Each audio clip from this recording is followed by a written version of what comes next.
1950년 부산 영도에 도착한 한옥수는 삶의 무게를 온몸으로 견디며 6아이를 데리고 새로운 터전을 찾으려 했다. 전쟁의 상처가 남아있던 시절, 그녀에게 허락된 선택지는 많지 않았다. 제주에서 건너온 한옥수는 더 나은 내일을 기대하며 아이들을 챙겨 이곳으로 왔지만 현실은 녹록지 않았다. 낮에는 시장에서 짐을 나르며 일했고 밤에는 작은 공장에 납품되는 털양말을 만들어야 했다. 돈은 늘 부족했고 아이들은 급하게 자랐다. 그러나 그 속에서도 가족이라는 이름은 서로를 버티게 하는 유일한 힘이었다. 6아이 중 막내인 민주는 또래보다 말수가 적었지만 가족들 사이에서는 누구보다 밝고 순했다. 형 동현은 10살이었지만 주변에서는 종종 어른스럽다는 소리를 들었다. 동생을 챙기고 엄마의 걱정을 덜어주려 애쓰는 모습이 익숙했다. 두 형제는 하루의 대부분을 함께 보냈다. 가난한 살림에서도 둘은 사소한 것만으로도 행복을 느끼곤 했다. 영도의 하루는 늘 분주했고 아이들은 각자의 방식으로 그 환경에 적응해 나갔다. 동현은 엄마의 고단함을 누구보다 잘 알고 있었기에 가족에게 도움이 되고 싶어 어른들의 말을 유심히 듣고 주변을 살폈다. 반면 민주는 순수함을 잃지 않은 채 형을 따라다니며 세상을 배워나갔다. 집 근처에는 동네 사람들이 자주 찾는 작은 공원이 있었다. 특별한 시설이나 화려한 것이 없었지만 아이들에게는 그곳이 잠시라도 답답한 삶을 잊게 해주는 장소였다. 특히 두 형제에게는 더없이 소중한 공간이었다. 고단한 일상 속에서도 엄마는 아이들이 잠시라도 마음 편히 놀 수 있기를 바랐다. 그러나 늘 어디선가 위험이 도사리고 있다는 불안은 지울 수 없었다. 그녀는 제주에서 건너온 뒤 언어와 문화가 완전히 같지 않아 타지에서 느끼는 외로움을 견디며 아이들을 키워야 했다. 그럼에도 불구하고 그녀는 아이들을 지키기 위해 하루하루를 견뎠다. 1951년이 시작되면서 영도의 생활은 더욱 바빠졌다. 전쟁의 여파가 남아있던 시기였기에 사람들은 각자의 방식으로 생계를 이어가기 위해 분투했다. 한옥순도 예외는 아니었다. 그녀는 점점 야위어갔고 밤마다 실밥을 매만지며 생계를 이어갔다. 아이들은 그런 어머니의 모습에 익숙해져 갔지만 마음속 깊은 곳에서는 어른들이 쉽게 읽어낼 수 없는 불안과 기대가 섞여 있었다. 그럼에도 불구하고 가족은 서로를 의지하며 하루하루를 살아냈다. 영도에서의 삶은 늘 빠듯했고 아이들의 장난기 어린 웃음소리조차 어른들의 피곤함 속에 묻혀버리곤 했다. 하지만 민준과 동현은 그런 현실 속에서도 서로에게 위안이 되어 주었다. 그들은 함께 뛰놀았고 함께 배웠고 작은 것 하나에도 기뻐했다. 동현은 가족을 지키고 싶다는 마음을 키우며 자랐고 민주는 그런 형을 따라 세상의 조각들을 이해하려 애썼다.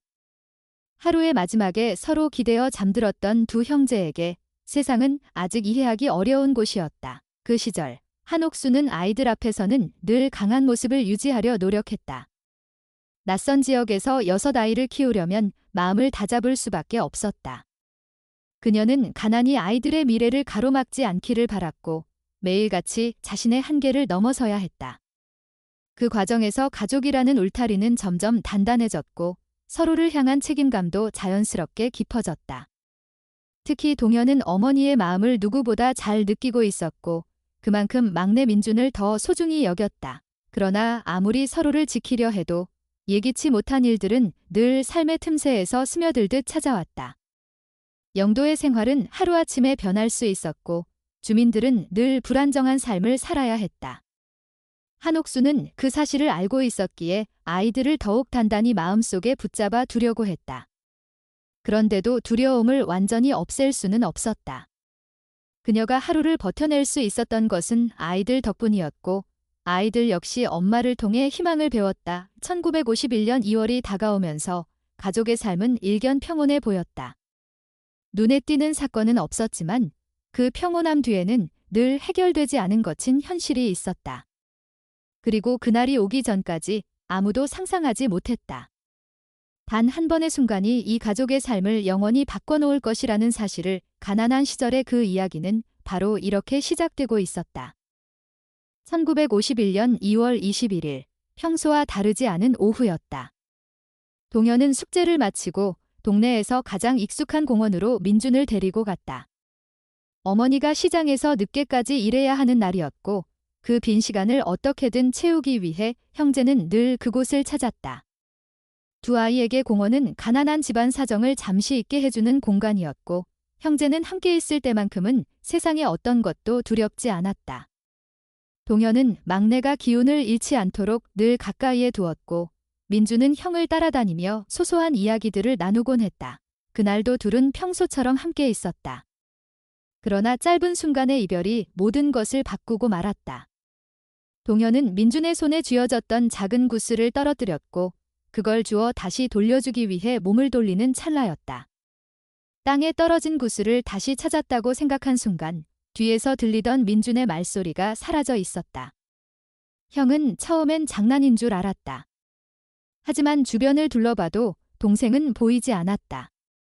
그 짧은 순간이 모든 걸 뒤흔드는 시작이었다. 당황한 동현은 급하게 주변 사람들에게 물었다. 그러나 아무도 본 것이 없다고 했다. 형은 곧장 어머니에게 달려갔다. 숨이 가빠 제대로 말도 나오지 않았지만 겨우겨우 입을 떼어 동생이 사라졌다고 전했다. 그리고 이어서 민준이 어떤 여자를 따라갔다고 말했다. 그는 자신이 본 것을 최대한 상세하게 말하려 했다. 그 여자는 파란색 두건을 하고 있었고 말투는 제주방언이 섞인 억양이었다고 했다. 낯선 여자가 과자를 건네며 민준을 부른 뒤 손을 잡고 어딘가로 데려가는 것 같았다고 기억을 더듬어 말했다. 이 말을 들은 한옥수는 망설일 틈이 없었다. 그녀는 곧바로 동네 사람들에게 도움을 요청했다. 몇몇은 주변을 샅샅이 뒤졌고 누군가는 근처 시장과 항구까지 찾아 나섰다. 사람들은 모두 각자 맡은 일을 멈추고 집집마다 확인하며 아이가 있는지 살폈다. 하지만 시간이 지나도 민준은 어디에도 보이지 않았다.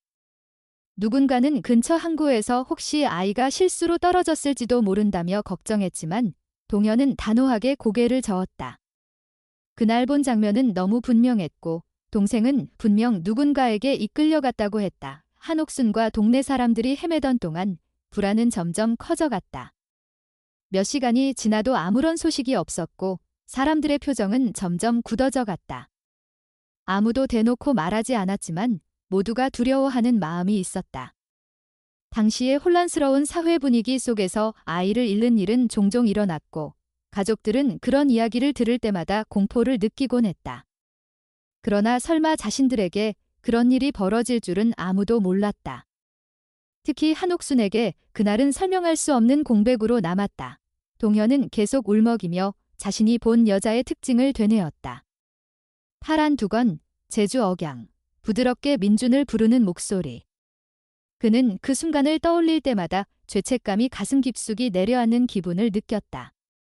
자신이 동생을 잘 지켰어야 했다는 생각은 어린아이에게는 너무도 무거운 짐이었다.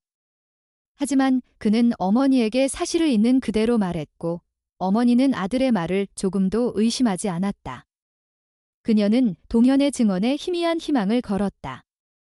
누군가가 아이를 데려갔다면 적어도 살아있을 가능성이 남아있다고 믿었다. 밤이 깊어가자 가족의 불안은 더욱 커졌다. 동네 사람들은 하나둘 집으로 돌아갔지만 한옥수는 포기하지 않았다. 아이가 사라진 지 몇 시간이 흘렀지만 그녀는 마치 조금만 더 찾으면 민준을 볼 수 있을 것 같은 마음으로 발걸음을 멈추지 않았다. 바람이 차가운 날이었고 아이가 혼자 있을 수 있다는 생각만으로도 가슴이 찢어지는 듯 했다. 동현 역시 집에서 기다리는 것이 견딜 수 없어 어머니 곁을 지키며 계속해서 찾았다. 결국 그날 밤 한옥수는 경찰서에 도움을 요청하기로 결심했다. 동현의 이야기를 바탕으로 아이의 특징과 실종 상황을 있는 그대로 전달했지만 당시 경찰의 태도는 냉담했다. 바쁨을 이유로 제대로 조사하겠다는 말도 하지 않고 아이들이 공원에서 사라지는 일은 종종 있는 일이라며 대수롭지 않게 넘기려 했다. 한옥수는 말이 잘 통하지 않는 탓에 더 자세히 설명하지 못했고 경찰은 대충 상황을 적어두는 정도에 그쳤다. 그날 밤 집으로 돌아가는 길은 견딜 수 없을 만큼 무거웠다. 민준이 사라진 자리에는 형의 작은 발자국과 한옥순의 간절함만 남아 있었다.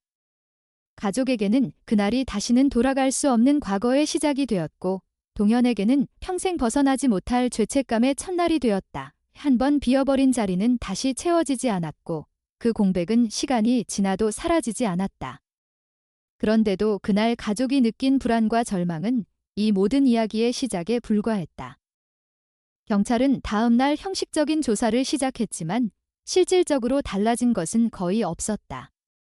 당시의 혼란스러운 사회 분위기 속에서 실종 사건은 우선순위가 되지 못했고, 무엇보다 아이가 사라졌다는 사실조차 제대로 기록되지 못하는 경우가 많았다.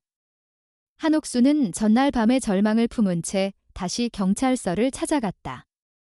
그녀는 서툰 표준어로 아이의 행적과 동현이 본 여자의 특징을 다시 설명하려 했지만 경찰은 피곤한 기색을 감추지 않았다. 말이 잘 통하지 않는다는 이유로 그녀의 주장은 자꾸 흐려졌고, 경찰은 아이들이 집을 나가 돌아오는 일이 많다는 말만 반복했다. 동현이 본 파란 두건의 여인에 관한 이야기는 제대로 받아들여지지 않았다. 10살 아이의 기억을 신뢰하기 어렵다며 대수롭지 않게 넘겨버렸고, 무언가를 잘못 본 게 아니냐고 되묻기까지 했다. 동현은 자신의 말이 무시당하는 과정을 어린 나이에도 분명히 느꼈다. 그는 그날 본 장면이 너무 또렷했지만 아무도 그것을 믿어주지 않았다. 경찰은 형식적으로만 주변을 살피고 결론을 서둘렀다. 아이가 근처 바다에 빠졌을 가능성을 언급하며 시간이 지나면 자연스럽게 실체가 드러날 것이라는 무책임한 말을 남겼다. 며칠 동안 수색이 이어졌지만 결과는 전혀 달라지지 않았다. 해안경비 인력이 바쁘다는 이유로 충분한 수색을 하지 못했고, 주민들은 서로 다른 소문만 늘어놓으며 불안을 더했다. 누군가는 아이가 우연히 배에 올라탔을 수도 있다고 했고, 누군가는 어딘가로 끌려갔을 가능성을 조심스럽게 언급했다. 그러나 아무도 확신을 주는 답을 갖고 있지 않았다. 시간이 흐르자 사람들은 점점 자신들의 일상으로 돌아갔고, 사건은 느린 속도로 잊혀져 갔다. 가족에게 남은 것은 더 깊어진 고립감이었다. 집안은 전보다 더 조용해졌고, 누구도 민준의 이름을 쉽게 꺼내지 못했다. 한옥수는 전보다 더 자주 동네를 돌아다녔다. 혹시라도 누군가 아이를 봤다는 말을 듣게 될까 기대하며 매일 새로운 사람들에게 사진을 보여주었다. 사진은 시간이 지나며 모서리가 해졌고, 그녀의 손에는 늘 미약한 희망과 끝없는 불안이 섞여 있었다. 지역 사회에서도 이 사건은 오래 기억되지 못했다. 전쟁 이후 생계에 치여 살아가는 사람들에게는 서로의 삶을 돌볼 여유가 없었다. 그 사이 동현의 내면에는 감당하기 어려운 감정이 자리 잡기 시작했다. 그는 자신이 동생을 지키지 못했다는 사실을 가슴속 깊이 새겼다. 가족들은 그에게 아무런 탓을 하지 않았지만 동현 스스로는 그날의 일을 떠올릴 때마다 숨이 막히는 것 같은 마음을 느꼈다. 어른들이 상황을 제대로 이해하지 못하고 동생의 실종을 다른 방향으로 해석하는 모습을 보면서 그는 더 큰 죄책감에 사로잡혔다. 이후로 그는 자신의 감정보다 가족의 평정을 위해 말수를 줄이고 묵묵히 책임을 어깨에 올려놓기 시작했다. 한옥수는 지속적으로 경찰서를 찾았지만 그때마다 돌아오는 대답은 같았다. 새로운 정보가 없다는 말뿐이었다. 당시 행정체계와 수사 절차는 지금과 비교할 수 없을 만큼 허술했고, 무엇보다 가난한 이주민 여성이 겪는 어려움은 더욱 컸다. 그녀의 억양은 종종 비웃음거리로 취급되었고, 그녀가 하는 말은 제대로 기록되지 않기 일쑤였다. 시간이 지날수록 그녀는 자신의 목소리가 세상에 닿지 않는다는 사실을 견디지 못했다. 마음속에 부서진 조각들이 늘어났고, 그 조각들은 그녀를 점점 야위게 만들었다. 며칠이 지나도 실마리가 보이지 않자 경찰은 결국 사건을 사고 가능성으로 정리했고, 더 이상의 조사는 없다시피 했다. 가족이 느낀 절망은 이루 말할 수 없는 것이었다. 주변에서는 시간이 지나면 상처가 아물 것이라고 말했지만 가족에게 그 말은 아무 의미도 없었다. 아이가 사라진 순간부터 세상은 예전과 같지 않았다. 민준이 앉던 자리는 비어 있었고 그 자리를 둘러싼 공기는 늘 미묘한 공백을 품고 있었다. 달이 바뀌고 계절이 변해도 상황은 달라지지 않았다. 사람들은 점점 사건을 잊었고 가족 외에는 아무도 그 아이에 대해 말하지 않았다. 세상은 바빴고 각자 살아가기 어려웠다. 하지만 한옥순에게 시간은 멈춰 있었다. 그녀는 매일 새벽 문을 나서 주변을 돌아다니며 혹시 놓친 흔적이 있을까 살폈다. 그녀는 아이가 어딘가에서 살아있을 것이라고 굳게 믿었다. 그 믿음은 점점 희미해져가는 희망 속에서도 꺼지지 않았다. 한편 동현은 어린 나이임에도 자신의 마음을 다른 방식으로 다잡아야 했다. 어머니가 흔들리지 않도록 곁에 있으면서도 누군가 자신을 비난할까 두려워 조심스러운 태도를 유지했다. 학교에서도 집중하기 어려웠고 친구들에게도 자신의 이야기를 털어놓을 수 없었다. 그는 자신이 해야 할 말을 이미 했지만 그 말이 인정되지 않았다는 사실이 깊은 상처가 되어 남았다.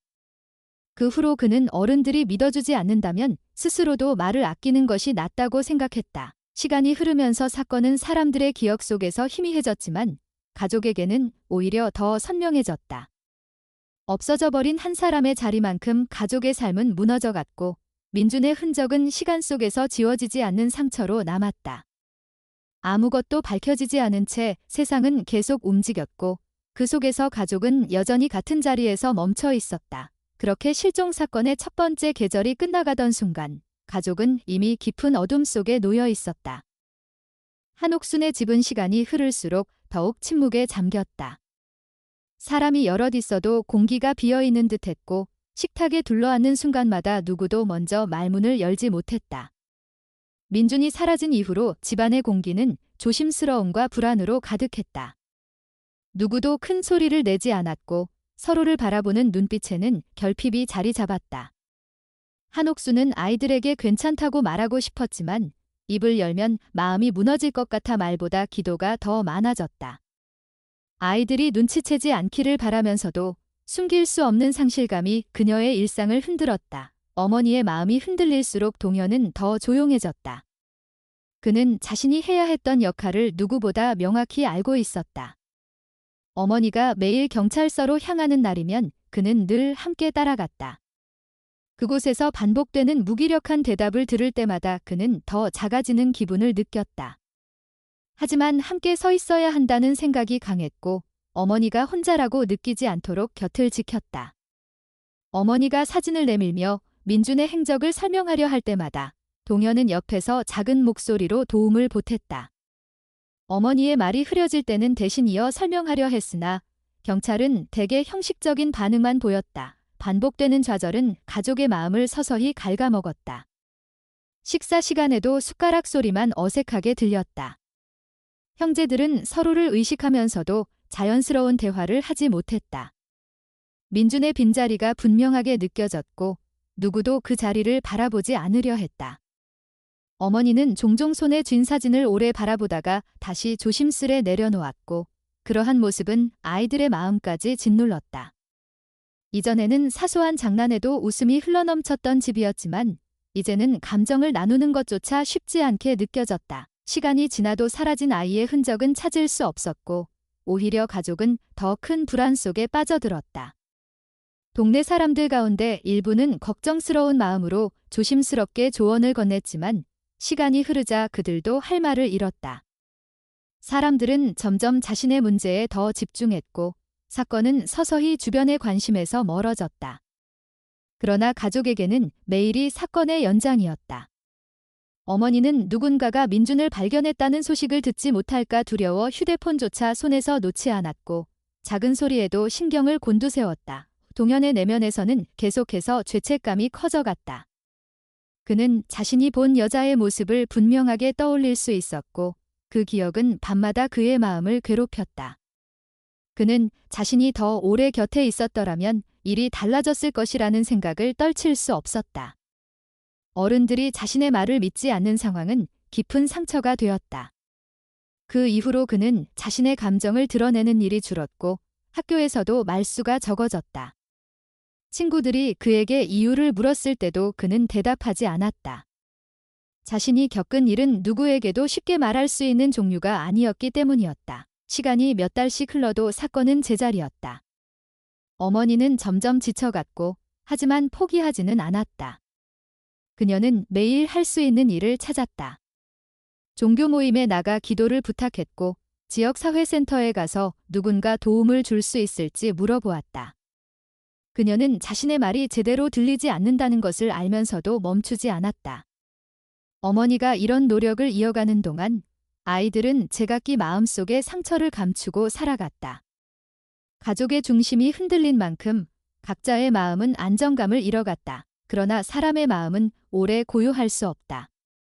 가족 구성원들 사이에는 보이지 않는 균열이 생겼고 서로에게 힘이 되어주려 애쓰지만 감정이 고여 무겁게 가라앉는 날들이 더 많았다. 특히 동현은 자신을 탓하는 마음이 커질수록 가족의 시선을 피하게 되었다. 그는 집안에서 자신의 공간을 최소화하려 했고 심지어 말 한마디도 조심스럽게 골라야 할 것 같은 불편함이 사라지지 않았다. 어머니는 그를 다독이고 싶었지만 민준을 잃은 상실감이 그녀의 마음을 계속 흔들어 충분히 감싸줄 여유조차 없었다. 몇 년이 흐르자 실종 사건은 완전히 기록 속의 단어가 되어갔다. 그 당시 관공서의 기록은 충분히 정리되지 않았고 실종 사건은 관심을 끌지 못해 금방 잊혔다. 형식적인 문서 한 장만이 남았을 뿐이었다. 가족이 아무리 강하게 주장해도 받아들여지기 어려운 시절이었다. 사람들은 그저 안타깝다는 말만 남기고 자신의 일상으로 돌아갔다. 현실의 무게 앞에서 그들은 타인의 아픔까지 붙잡아둘 수 없었다. 어머니는 결국 일상의 모든 것을 희생하면서도 민준을 찾겠다는 결심을 굽히지 않았다. 그러나 그녀가 느끼는 고립감은 점점 더 커졌다. 주변에서 도와줄 사람은 있었지만 시간이 흐를수록 그 수는 줄어들었다. 그녀는 자신이 할 수 있는 모든 일을 다 했다고 느끼면서도 여전히 해야 할 일이 남았다는 생각을 지울 수 없었다. 아이들은 그런 어머니의 모습을 바라보며 가족이 예전과는 다른 방향으로 흘러가고 있다는 사실을 깨달았다. 실종 사건이 지나고 맞이한 첫 번째 해의 끝자락에서 가족은 이미 이전으로 돌아갈 수 없다는 사실을 알았다. 아무도 말하지 않았지만 각자의 마음에 깊은 그림자가 새겨졌다. 서로를 위로할 시간이 부족했고 그 시간 속에서 상처는 더욱 단단히 자리 잡았다. 민준을 찾지 못한 절망은 그들 모두를 붙잡고 놓아주지 않았다. 그렇게 실종 사건의 여파는 오랜 시간 동안 가족의 삶 전체를 뒤흔드는 시작점이 되었다. 세월은 빠르게 흘렀지만 가족에게는 늘 같은 해가 반복되는 것처럼 느껴졌다. 달력이 바뀌어도 상황은 조금도 나아지지 않았고 시간이 지나면 무언가 달라질 것이라는 기대조차 점점 희미해졌다. 그러나 한옥수는 단 한 번도 포기하지 않았다. 그녀는 민준이 20살을 넘길 즈음이면 혹시라도 국가기록 어딘가에 그 흔적이 나타날지 모른다고 믿었다. 군 복무가 의무인 나라에서 21살이 되는 해는 반드시 국가 시스템에 이름이 등록되는 시기였다. 만약 민준이 다른 곳에서 살아있다면 그 기록이 언젠가 드러날 것이라고 생각한 것이다. 1966년 민준이 21살이 되었을 해의 가족은 새로운 희망을 품었다. 동현은 이미 성인이 되어 있었고 여러 행정기관을 찾아다니며 정보를 확인했다. 이름의 철자, 생년월일, 과거 주소 등 가능한 모든 요소를 대조해보았지만 어느 곳에서도 관련 흔적은 발견되지 않았다. 공무원들은 정중하게 대했지만 오래된 실종 사건에 대해 새로운 자료가 있을 가능성은 없다고 말했다. 그 말은 사실이었지만 가족의 마음을 더욱 무겁게 했다. 몇 년이나 기다린 끝에 붙잡은 희망이 이렇게 아무 소득 없이 사라지는 순간 그 허탈함은 이루 말할 수 없었다. 군 관련 조회가 실패로 돌아가자 가족은 혹시 민준이 한국을 떠나 해외 어디론가 보내졌을 가능성을 고민하기 시작했다. 당시 해외 입양이나 비공식적인 이동은 드물지만 존재했고 특히 사정이 어려운 가정의 아이들이 사라질 경우 주변에서도 다양한 이야기가 떠돌곤 했다. 한옥수는 더욱 초조해졌다. 혹시 누군가 아이를 데려가 다른 나라로 보냈을까? 혹은 출신을 숨기고 살아가고 있을까 하는 생각이 그녀의 마음을 무겁게 했다. 결론 없는 추측은 오히려 그녀를 더 깊은 절망 속으로 끌어넣었다. 그 무렵 가족은 민준의 흔적을 찾기 위해 국내뿐 아니라 해외 정보를 알아보기 시작했다. 지인 중에는 외국계 단체에서 일하는 사람도 있었고 그들은 혹시라도 기록이 남아있을까 하며 도움을 주려 했다. 그러나 당시에는 지금처럼 정보 접근이 자유롭지 않았다. 어떤 경우에는 낯선 번호로 연락을 시도했지만 아무런 연결도 이루어지지 않았다. 서류 요청은 보름이 지나서야 반려되기도 했고 언어 문제로 제대로 이해되지 않은 서신이 오가기도 했다. 매번 넘어야 하는 벽들은 높았고 그런 과정을 거칠 때마다 가족의 마음은 더 지쳐갔다. 가족은 결국 마지막 가능성이라며 고향을 다시 찾기로 했다. 혹시 누군가가 정보를 알고 있을지 모른다는 생각에서였다. 한옥순과 몇 명의 자녀는 비용을 모아 고향 마을로 향했다. 오랜 세월이 흐른 뒤 다시 찾은 고향은 많은 것이 바뀌어 있었고 그곳에서 민준의 이야기와 관련된 단서를 찾는 일은 생각보다 훨씬 어려웠다. 어린 시절 한옥순을 알고 지내던 이웃조차 더 이상 남아있지 않았다. 새로운 사람들은 그녀의 사정을 처음 듣는다는 반응뿐이었다. 사진을 보여줘도 설명을 덧붙여도 모두 고개를 저을 뿐이었다. 돌아오는 길, 가족의 발걸음은 더욱 무거웠다. 이번에도 역시 아무것도 얻지 못했다. 그 뒤로도 여러 해 동안 작은 단서라도 잡기 위해 노력은 계속됐지만 결과는 늘 같았다. 그 사이 도시는 빠르게 변해갔다. 고층 아파트가 들어섰고 도로가 넓어졌으며 오래된 동네는 철거되기도 했다. 그 변화 속에서도 한옥수는 변하지 않는 마음 하나로 살아갔다. 그녀는 매일처럼 기도했고 아이들이 걱정할까 말수를 줄였지만 마음속 깊은 곳에서는 민준이 살아있다는 확신을 놓지 않았다. 그녀는 주변 사람들에게도 늘 그렇게 말했다. 아이는 살아있다. 언젠가는 돌아온다. 어딘가에서 이 말을 듣고 있을 거라고. 그러나 믿음을 지키는 일이 언제나 힘을 주는 것은 아니었다. 해마다 기일이 돌아오면 마음속 상처는 새로 덧나곤 했다. 생일이나 명절처럼 가족이 모이는 순간마다 빈자리는 더욱 도드라져 보였다. 사진 속에서 여전히 어린아이로 남아있는 민준의 얼굴은 가족에게 그 시간의 멈춤을 상기시켰다. 그의 나이는 계속해서 숫자로만 증가했을 뿐 실제 모습은 누구도 알 수 없었다. 시간이 흐를수록 가족들은 서로를 다독이는 법을 배웠지만 위로가 완전한 치유가 되지는 못했다. 어머니는 나이가 들수록 체력이 약해졌지만 민준을 찾겠다는 마음은 흔들리지 않았다. 그녀는 자신이 살아있는 동안 단 한 번이라도 소식을 듣고 싶다는 마음 하나로 버텼다. 그러나 찾을 수 있는 모든 방법을 다 써도 결론이 나지 않자 어느 순간부터는 말수가 더욱 줄었다. 그녀는 말 대신 오래된 사진을 손에 쥐고 기도하는 시간이 더 많아졌다. 가족도 어느 순간 그 모습을 익숙하게 받아들이게 되었지만 그것은 익숙함이 아니라 체념에 가까웠다. 2005년 한옥수는 눈을 감았다. 가족들은 장례식장에서 서로 손을 잡고 있었지만 누구도 목소리를 내지 못했다. 그녀가 평생 품어온 질문이 끝내 답을 듣지 못한 채 남겨졌다는 사실이 모두의 가슴을 파고들었다. 그녀의 장례식에서 한 자녀는 조용히 말했다. 엄마는 마지막까지 기다렸어. 그리고 민준이는 어딘가에서 살아있을지도 몰라. 그 말에는 희망이 아니라 오랜 세월 쌓여온 진실에 대한 절박함이 담겨 있었다. 세월이 흐르며 가족들은 각자의 삶을 살아갔지만 누구도 민준의 이름을 마음속에서 지우지 않았다.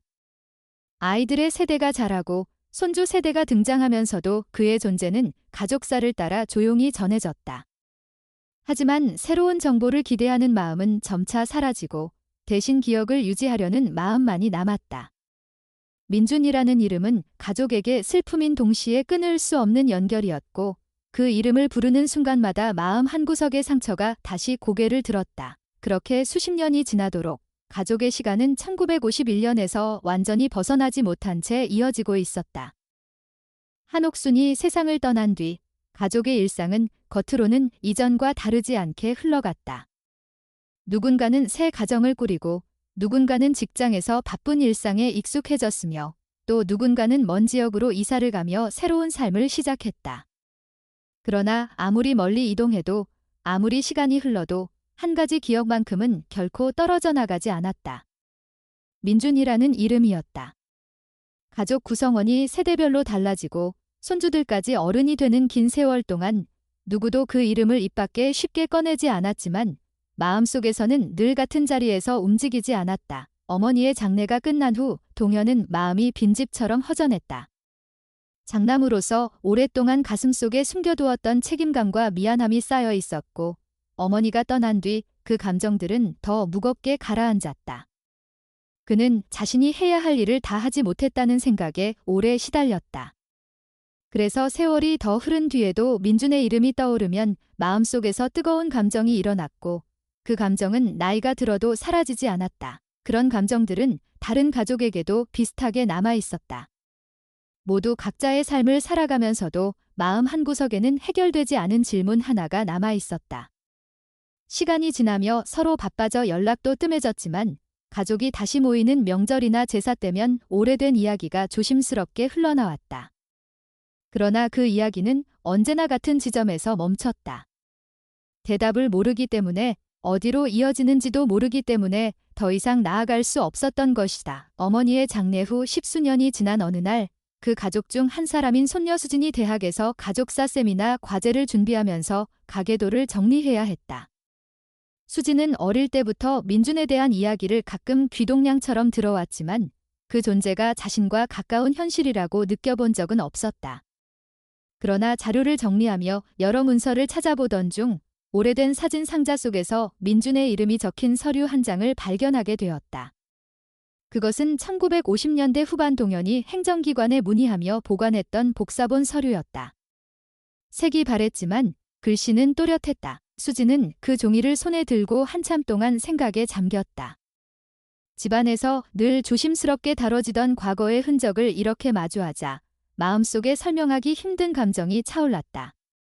그녀는 어린 시절 할머니의 기일마다 모든 가족이 서로 말없이 모여 앉아있던 모습을 떠올렸다.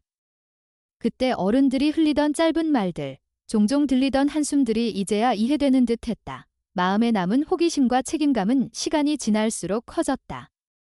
수지는 여러 문서를 하나씩 정리하며 실종 신고 기록, 오래된 메모, 어머니가 평생 보관했던 사진들을 함께 모아보았다.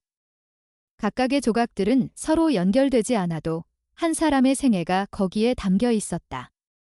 그리고 그녀는 가족들이 수십 년 동안 붙잡아온 질문을 자신도 풀고 싶다는 마음을 갖게 되었다.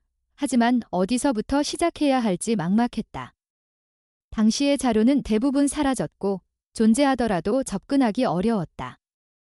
실종된 지 수십 년이 지난 사건을 다시 조사한다는 것은 거의 불가능에 가까웠다.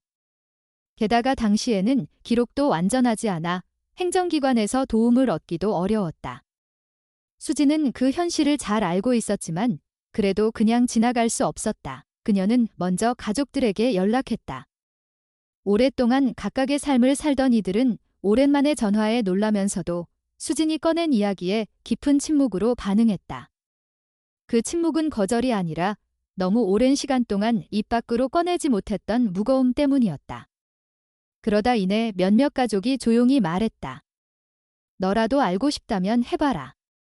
우리도 이제는 나설 힘이 없으니까. 그 말에는 응원과 동시에 오래된 상처를 조심스럽게 건드리는 두려움이 섞여 있었다. 수지는 그 말에 무거운 책임감을 느꼈지만 그 책임감이 그녀를 멈추게 하지는 않았다. 오히려 그동안 아무도 끝까지 하지 못했던 일을 자신이 이어가야 한다는 생각이 더 강해졌다.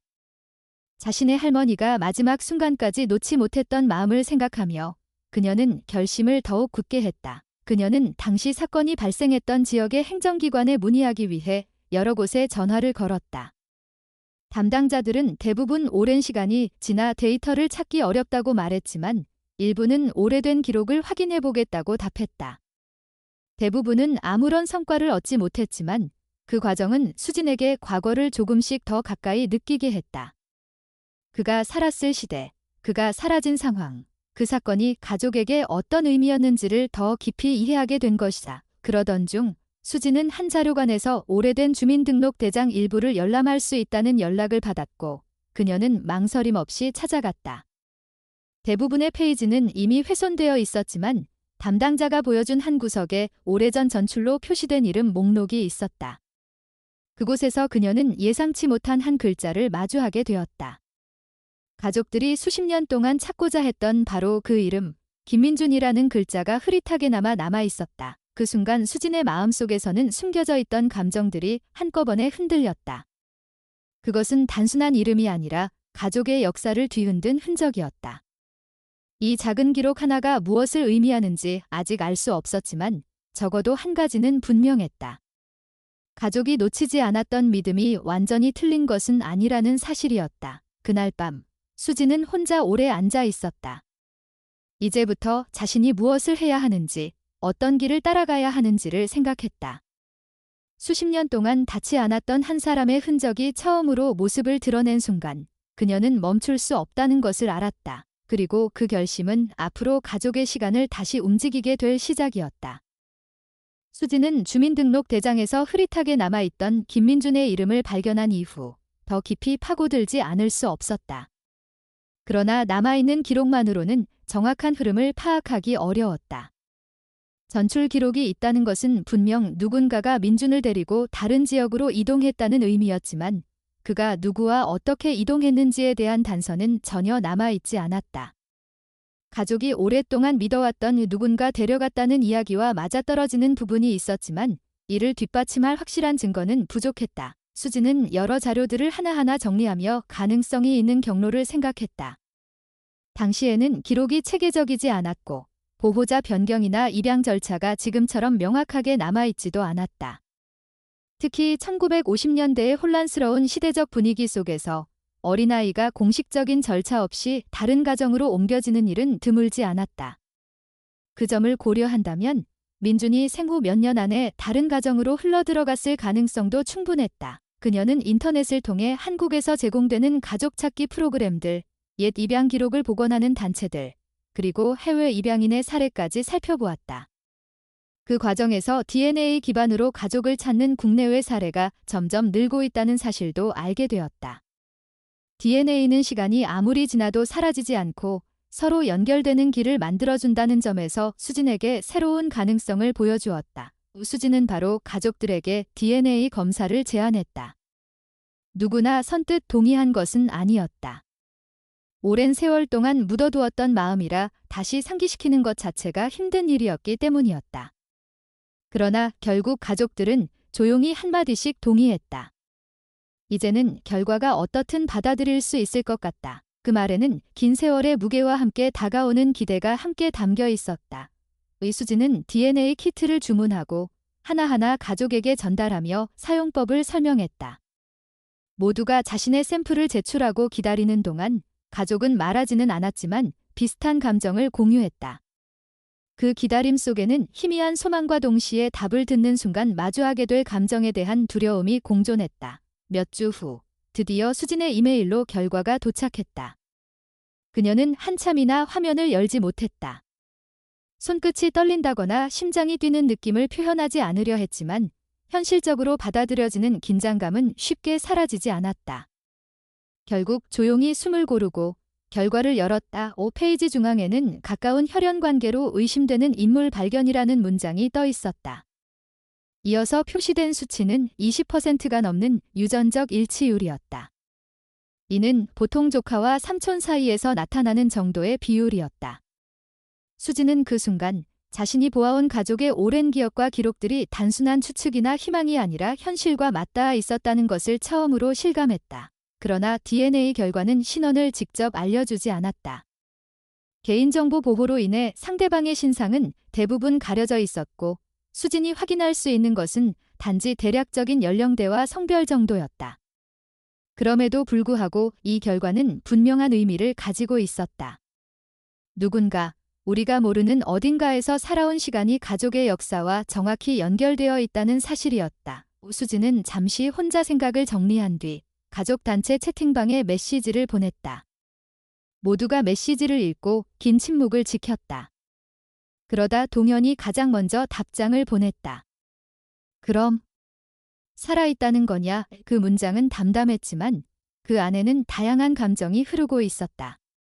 이어 다른 가족들도 천천히 말을 이어갔다.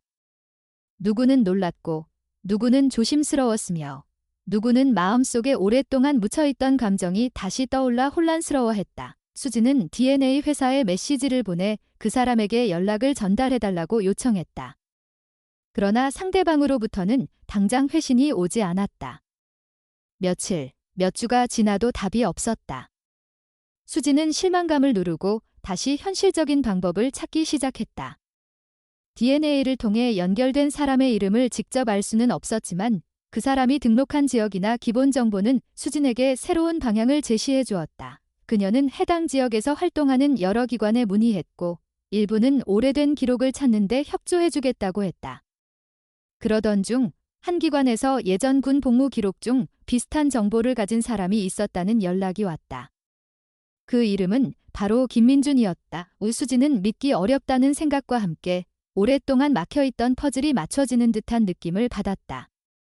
그 사람이 실제로 가족의 민준과 동일인인지 확신할 수 없었지만 가능성은 분명히 존재했다. 그녀는 군 복무 기록을 더 분석하고 당시 함께 복무했던 사람들이 남긴 온라인 기록들을 찾아보았다. 그중 몇몇은 그 이름을 기억하고 있었고 자녀를 둔 중년 이상의 남성으로서 오랜 기간 구조대원으로 일했다는 간단한 정보들이 남아있었다. 평생을 성실하게 살아온 사람. 솔직하고 조용하지만 누구보다 책임감이 강했다. 그런 짧은 기록들을 읽어 내려갈수록 수지는 알 수 없는 마음의 떨림을 느꼈다. 이름뿐 아니라 삶의 궤적마저도 가족이 잃어버린 그 아이의 가능성과 닮아 있었다. 그녀는 정리한 모든 자료를 다시 가족과 공유했다. 가족들은 각자의 방식으로 침묵 속에서 자료를 읽었고 마침내 한 문장이 조용히 흘러나왔다. 이제 정말 찾을 수 있을지도 모르겠다. 그들은 여전히 확신할 수 없었지만 한 가지는 분명했다. 이것은 단순한 희망이 아니라 오랜 세월을 넘어 그들에게 다가온 현실적인 단서였다. 그리고 이 단서는 마침내 가족이 기다려온 답을 향해 나아갈 문을 열어주고 있었다. 그해 여름, 가족들은 마침내 오래 기다려온 순간을 준비하고 있었다. DNA 결과가 공식적으로 확인되면서 군 복무 기록과 여러 자료들이 서로 정확히 맞아떨어졌고 모든 의문이 하나의 결론으로 이어졌다. 오랜 세월 동안 서로의 존재조차 알지 못한 채 다른 삶을 살아온 사람이 바로 가족이 그토록 찾아 헤매던 민준이라는 사실이 명확해졌다. 가족들은 기쁨과 슬픔이 뒤섞인 채 조심스럽게 연락을 주고받았고 마침내 한 날짜를 정해 직접 만나보기로 했다. 그 순간이 오기까지의 시간은 길었지만 실제로 마주하게 될 순간은 상상조차 어려웠다. 수지는 가족을 대표해 공항으로 향했다. 다른 가족들도 차례로 도착했고 모두가 말없이 대기 구역에 서서 한 사람을 기다리고 있었다. 오래전 잃어버렸던 동생이자 아들이자 삼촌이었던 존재가 이제 문을 열고 나타나 새로운 삶의 한 페이지를 다시 시작하려 하고 있었다. 가족들은 긴 시간 동안 가슴속 깊이 묻어두었던 감정이 천천히 떠오르는 것을 느꼈다. 누군가는 떨리는 마음을 감추려 애썼고 누군가는 아무 말도 하지 못한 채 눈을 내리깔았다. 잠시 후 해외에서 입국하는 승객들이 하나둘씩 게이트를 지나오고 있었다. 그 가운데 가족들이 찾던 이름이 적힌 작은 명찰을 든 남성이 보였다. 바로 그가 민준이었다. 나이가 들어 굵어진 주름과 성숙한 표정이 그의 삶이 결코 평탄하지 않았음을 보여주고 있었다. 어릴 때의 기억을 전혀 갖고 있지 않은 그는 긴 여정 끝에 자신이 어디서 왔는지, 누구의 아들인지, 어떤 이야기가 기다리고 있는지 알지 못한 채 그 자리에 서 있었다. 그러나 그의 얼굴에 담긴 진심은 그 어떤 설명보다 뚜렷하게 느껴졌다. 가족들은 말을 잇지 못한 채 천천히 그에게 다가갔다. 첫인사는 길지 않았지만 그 안에는 한평생의 무게가 녹아 있었다. 오래 기다렸습니다. 라는 말은 단순한 인사가 아니었다. 서로가 서로에게 하지 못했던 말, 지난 73년의 시간, 놓아버릴 수 없었던 미련과 후회, 그리고 다시는 오지 않을 줄 알았던 희망이 그 한 문장에 고스란히 담겨 있었다. 가장 먼저 민호가 나섰다. 오랫동안 자신을 괴롭혀온 죄책감 속에서 살아온 그는 민준과 눈을 마주하는 순간 지난 세월 동안 가슴 깊이 묻어두었던 감정이 그대로 밀려 올라왔다. 그는 어렵게 입을 열었다. 정말 미안했다. 그 말은 오래전 어린 시절의 그날 이후 무거운 짐처럼 마음을 누르고 있던 감정의 마지막 골이었다. 그 순간 민준은 고개를 끄덕이며 조용히 말했다. 당신 탓이 아니었다. 그 말은 짧았지만 가족 모두의 마음을 풀어주기에 충분했다. 여러 해 동안 반복되던 후회가 비로소 멈추는 순간이었다. 민호는 더는 무엇도 말하지 못했고 다른 가족들 또한 쉽게 입을 열 수 없었다. 그러나 그 침묵 속에는 서로를 향한 이해와 용서가 선명하게 흐르고 있었다. 이 며칠 후 가족들은 집에 모여 조용히 대화를 나누었다. 누구도 목소리를 높이지 않았고 누구도 서둘러 질문하지 않았다. 민주는 자신이 기억하는 것이 거의 없다는 사실을 담담히 말했다. 그는 새로운 가정에서 자신을 정성껏 돌보아준 사람들, 군 생활 동안 함께한 동료들, 그리고 구조대원으로 일하며 보냈던 수많은 날들에 대한 이야기를 풀어놓았다. 가족들은 그 이야기를 들으며 안도와 슬픔을 동시에 느꼈다. 그가 힘들지 않은 삶을 살아왔다니 감사했고, 생이 전부 지워진 듯한 어린 시절을 되찾지 못한다는 사실은 마음을 아프게 했다. 시간은 빠르게 흘렀고 민민과 동생들은 서서히 일상을 회복해갔다.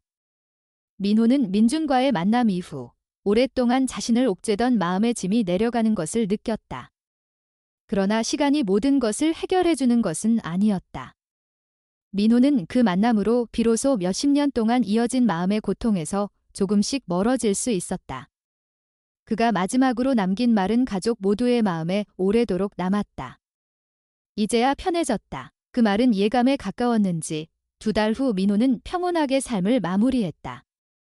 가족들은 깊은 슬픔과 함께 그가 떠나기 전에 민준과 서로의 마음을 확인했다는 사실에 위로를 얻었다. 살아있는 동안 풀지 못했다고 생각했던 마음의 매듭이 결국 풀렸다는 믿음은 남은 가족들에게도 조용한 평화를 남겼다. 한편 민주는 한국에서의 시간을 차분히 보내며 가족들의 삶 속으로 조심스럽게 스며들었다. 그는 자신이 누구였는지, 어떻게 살아왔는지를 다시 바라보기 시작했다. 잃어버린 시간이 돌아오지는 않지만 다시 찾아온 가족은 그가 앞으로 살아갈 시간에 새로운 의미를 부여해 주었다. 사람들은 오래된 사연을 듣고는 종종 이렇게 말하곤 한다. 이런 일도 가능하구나. 그러나 가족에게 이 이야기는 단순히 기적 같은 재회가 아니었다. 그것은 오랜 슬픔과 기다림을 지나 마침내 닿은 한 사람의 존재에 대한 확신이었고 서로가 서로의 자리를 다시 품어주는 과정이었다. 그리고 이 이야기가 남긴 가장 큰 깨달음은 시간이 흘러도 사라지지 않는 마음의 온기였다. 아무리 멀어져도 아무리 오래 돌아가도 결국 사람을 다시 이어주는 것은 이해와 용서, 그리고 서로를 향한 진심이라는 사실이었다. 오늘 이야기를 끝까지 함께 해주신 모든 분들께 진심으로 감사드립니다. 오랜 세월을 돌아 다시 만난 가족의 여정을 따라가며 우리 삶에서 가장 소중한 것은 결국 서로를 향한 마음과 기다림을 포기하지 않는 용기임을 다시 한번 느끼게 됩니다. 시간이 아무리 흘러도 사라지지 않는 가족의 사랑, 그리고 마음속 깊은 곳에 남아있는 믿음이 어떻게 한 사람의 인생을 다시 연결해주는지 이 이야기를 통해 전하고 싶었습니다. 여러분께도 오늘의 이야기가 작은 위로와 따뜻함이 되었다면 그것만으로도 큰 의미가 있습니다. 앞으로도 마음을 움직이는 다양한 이야기를 전해드릴 수 있도록 노력하겠습니다. 이 채널을 응원해 주시려면 가볍게 좋아요를 눌러주시고 아래에 느끼신 점을 남겨주시면 큰 힘이 됩니다. 아직 함께하지 않은 분들은 구독을 통해 앞으로의 이야기들도 놓치지 않으시길 바랍니다. 여러분의 관심과 응원은 언제나 큰 격려가 됩니다. 다시 한번 진심으로 감사드립니다.